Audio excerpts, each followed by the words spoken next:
मजहब नहीं सिखाता आपस में बैर रखना। हिंदी है हम हिंदी है हम वतन है हिंदोस्तां हमारा। दोस्तों, हिंदुस्तान ही एक ऐसा देश है जिसका एग्जाम्पल और दुनिया देती है, क्योंकि यहाँ पर अनेक धर्म अनेक जातियों के लोग एक साथ एक गुलदस्ते के रूप में रहते हैं। आखिर इन दिनों कुछ ऐसी घटनाएं होती जा रही हैं जिसको लेकर एक सवाल खड़ा होता है कि आखिर हिंदुस्तान को किसकी नज़र लग गई है, क्यों इतना नफरत और जहर होते जा रहा है। इंसान एक दूसरे को नीचा दिखाने और एक दूसरे का कत्ल करने पर भी हिचकिचा नहीं रहा है। नमस्कार दोस्तों, मैं विजय कुमार चौहान अपने इस एपिसोड कहानी कंटिन्यू में आपका स्वागत करता हूं। दरअसल कुछ अनपढ़ और जाहिल लोग इन बातों को और र्यूमर और अफवाह बनाए जा रहे हैं, क्योंकि शायद उनको पता ही नहीं है कि ईश्वर क्या चाहता है और ईश्वर के दिखाए हुए रास्ते क्या है। दिखाए हुए रास्ते पर उनके चलेगा उन वो कभी किसी जीव पर हत्या और उन पर अत्याचार करने के बारे में सोच ही नहीं सकता, क्योंकि मोहम्मद पैगंबर साहब ने खुद को कष्ट में डालकर एक और लोगों की मानव जीवन की रक्षा की जा सकती है, ऐसे व्यक्तित्व को पैगंबर साहब दर्शाते हैं, बताते हैं। और कोई भी धर्म ऐसा नहीं सिखाता कि किसी पर जुल्म किया जाए, किसी पर अत्याचार किया जाए। दरअसल दोस्तों, यह कहानी है राजस्थान के जिला उदयपुर, थाना धान मंडी का इलाका, जो भूत महल के आसपास का इलाका है। लगभग 2:15 बजे दोपहर एक टेलर की दुकान है, सुपर ट्रेलर शॉप, जिसका मालिक कन्हैया लाल साहू है, जो कि भूत महल के आसपास है।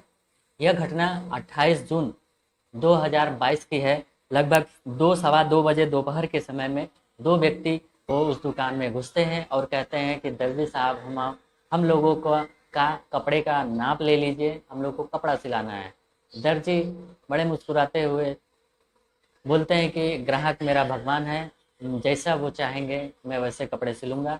वो नाप लेना शुरू कर देते हैं। तब तक उन दोनों में से एक व्यक्ति है मोहम्मद रियाज अख्तारी और दूसरा मोहम्मद गौस। एक ने चुपके से मोबाइल लेकर रिकॉर्डिंग करना शुरू कर दिया और दूसरे ने उस दर्जी को अपने कपड़े का माप देना शुरू कर दिया।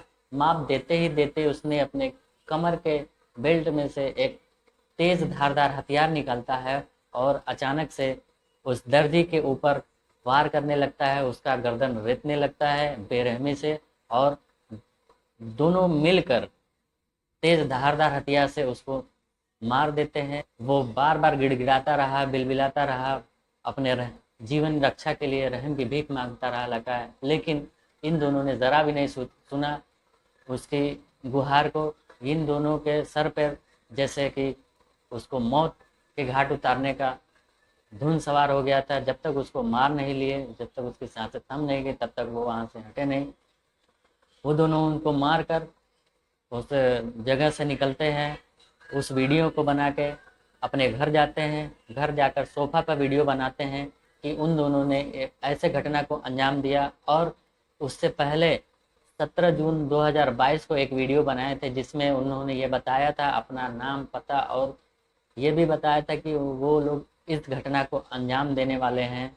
और प्रधानमंत्री तक उसने टिप्पणी कर डाली थी।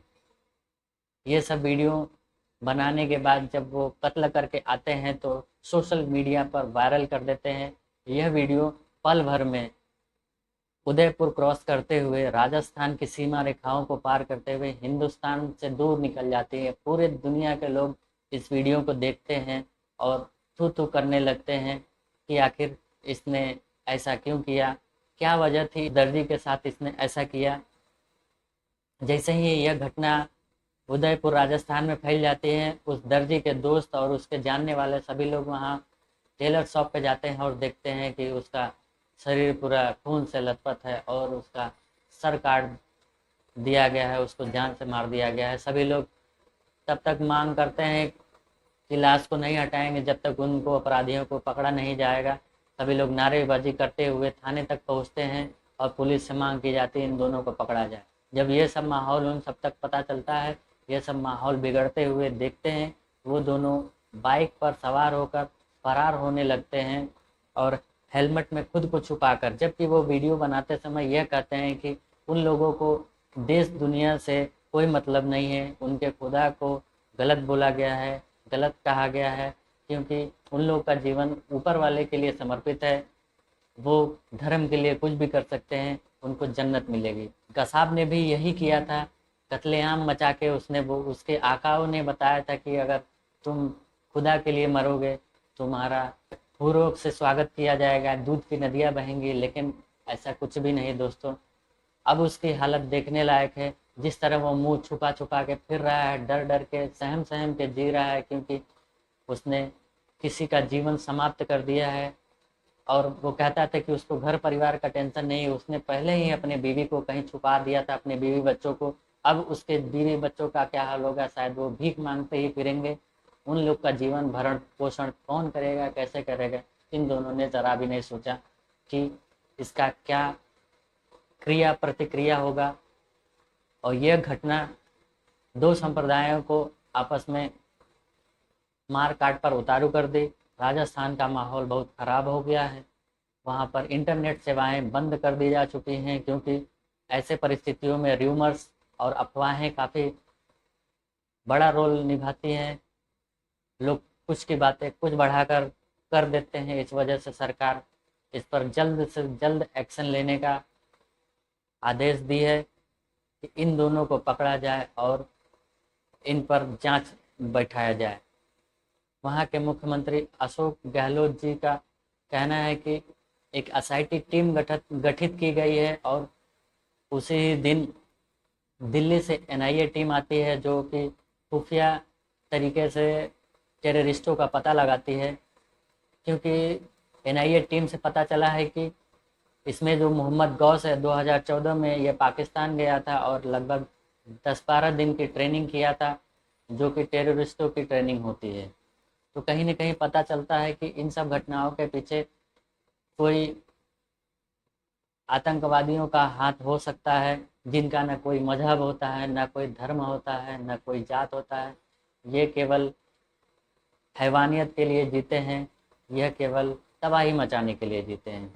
अगर कोई भी ऐसी बातें अफवाह सुनने को मिलता है तो कृपया उस पर ध्यान न दें।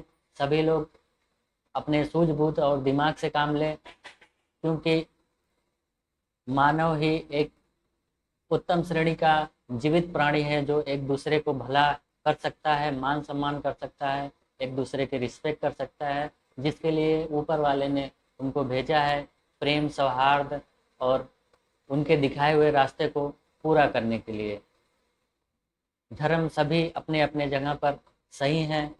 इंसानियत ही एक ऐसा धर्म है जो सबसे बड़ा धर्म है और सभी को उसको मानना चाहिए। सरकार से मेरी गुजारिश है कि ऐसे जो भड़काऊ तरीके से लोगों को उकसाते हैं या ऐसे इस तरह का कृत्य करते हैं, उनको जल्द से जल्द हिरासत में लिया जाए और उन पर सख्ती से कार्रवाई किया जाए कि दूसरे लोग इस तरह का हिमाकत करने से हजार बार सोचें, हजार बार डरें और खौफ खाएं कि अगर इस तरह का कृत्य किया गया तो उनका जीवन और उनके परिवार का जीवन बहुत ही भयावह हो जाएगा। यह प्रांत का, उस देश का काफ़ी नुकसान होता है। आप जो दंगे भड़कते हैं उसमें आर्थिक क्षति होती है, नुकसान होता है, मानव जीवन को कष्ट पहुंचता है, काफ़ी जीवन खतरे में पड़ जाते हैं। कई दिनों तक, कई महीनों तक जीवन पटरी पर आने में समय लगता है, जिसका कोई भरपाई नहीं कर सकता, जिसका कोई देनदार नहीं हो सकता है। इसलिए दोस्तों, सभी लोग अपने सूझबूझ से, अपने दिमाग से, अपने विवेक से काम लीजिए। किसी के कहने से किसी का धर्म छोटा नहीं हो जाता। सभी ईश्वर के ही दिखाए हुए रास्ते हैं, क्योंकि सूरज ऊपर वाले ने दिया है, एक ही रोशनी में सभी लोग जीवित हैं, एक ही ऑक्सीजन है, सभी लोग एक ही ऑक्सीजन से जीवित हैं। खाने पीने रहने के लिए दुनिया दी है ऊपर वाले ने, सबको एक दिन वो छीन ही लेगा। इसलिए इतना कत्लेआम क्यों, इतना संघर्ष क्यों? उसने जो समय दिया है एक दूसरे को प्यार सम्मान और हंसी खुशी से जीवन यापन करे। अब तो उम्र वैसे भी और कम होते जा रही है। पहले 80 वर्ष जिया करते थे, 100 वर्ष जिया करते थे, अब तो 60 साल आयु हो गई है, 65 साल आयु हो गई है। आदमी इतने में ही परेशान हो जा रहा है।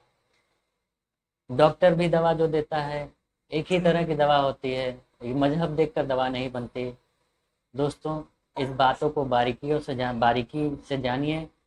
कोई तहस में आने की ज़रूरत नहीं है, किसी को किसी से क्लेश करने की ज़रूरत नहीं है, किसी से नफरत करने की ज़रूरत नहीं है। जो जीवन काल ईश्वर ने, प्रभु ने, खुदा ने दिया है, उस जीवन काल को सुखद तरीके से जिए और दूसरों को भी जीने दें। हम लोग का जीवन सफल हो जाए और हम किसी के काम आए। मेरा कहानी सुनाने का उद्देश्य किसी को परेशान करना नहीं है, किसी को दुखी करना नहीं है। हम बस ये चाहते हैं कि देश में अमन शांति और भाईचारा बना रहे। किसी के कहने से मत जाएं दोस्तों, किसी के भड़काने से मत जाएं। सभी लोग अपने अपने धर्म, अपने रीति रिवाज से, अपने तरीके से रहें। किसी के मामले में कोई हस्तक्षेप न करे और सबका एक ही उद्देश्य है, ईश्वर की इबादत, पूजा, प्रार्थना और सच्चाई के राह पर चलें। मिलते हैं एक और नई कहानी के साथ अपने इस एपिसोड कहानी कंटिन्यू में। नमस्कार दोस्तों, जय हिंद।